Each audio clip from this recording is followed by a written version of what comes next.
অনেক অনেক শুভেচ্ছা আর ভালোবাসা। সবার দিন যেন খুব সুন্দরভাবে সারা জীবন কাটে, সবাই সুস্থ থাকো, ভালো থাকো, এই কামনাই করে দিন শুরু করছি।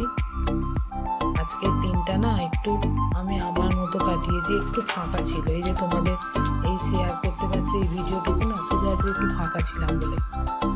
আজ সকালবেলা ব্রেকফাস্টের টাইমটায় নিজের মতো একটু সময় পেয়েছি, কারণ মেয়ের তাড়া ছিল। আজ কলেজেও সাড়ে সাতটা না 7টার মধ্যে কলেজ বেরিয়ে গেছে, ছেলেও 8:30টায় আজ বেরিয়ে গেছে স্কুলে, আর দাদা গেছে বেনারস। আমি আছি, মা আছে, আর ডোরা আছে। আর এই যেহেতু সিজনটা চেঞ্জ হচ্ছে না, ঠান্ডা হাওয়া, গরমের একটা হাওয়া পড়ে গেছে, আর আমার মা কী করেছে, জানলা খুলে বসে থাকে, যাকে একটু ঠান্ডা লাগিয়েছে। খুব মারাত্মক কিছু হয়নি, অল্প একটু ঠান্ডা লাগিয়েছে, লাগিয়ে একটু কাশছে। ওই জন্য বললো যে দেখ, আর মুড়িও খেতে রোজের ভালো লাগে না, আমি তাহলে রুটি খাবে, বললো হ্যাঁ তাহলে রুটি বানিয়ে দে। বলে ওই জন্য ব্রেকফাস্টে মায়ের আমার আর আমার ডোরা সোনার আমরা বানাবো রুটি।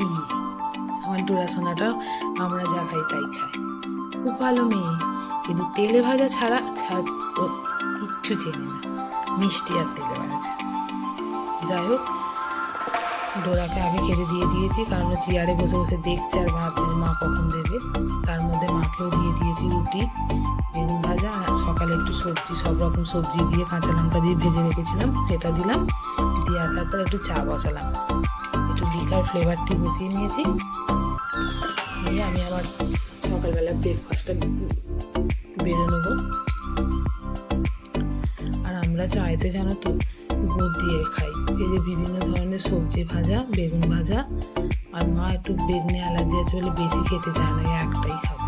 আমি আমার নিজের জন্য একটাই বানালাম, মাকে লাগবে। আর আমরা একটু চাইতে গুড় দিয়ে খাই, চিনি খাই না। আস্তে আস্তে ভাবছি গুড়টাও চেঞ্জ করে দেবো, শুধু খাবো, দেখি পারি কি না, দেখা যাক।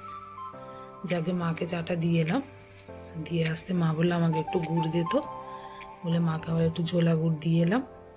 দিয়ে এসে আমার নিজের ব্রেকফাস্টটা রেডি করে নিলাম। চলো এবার খেয়ে নিই।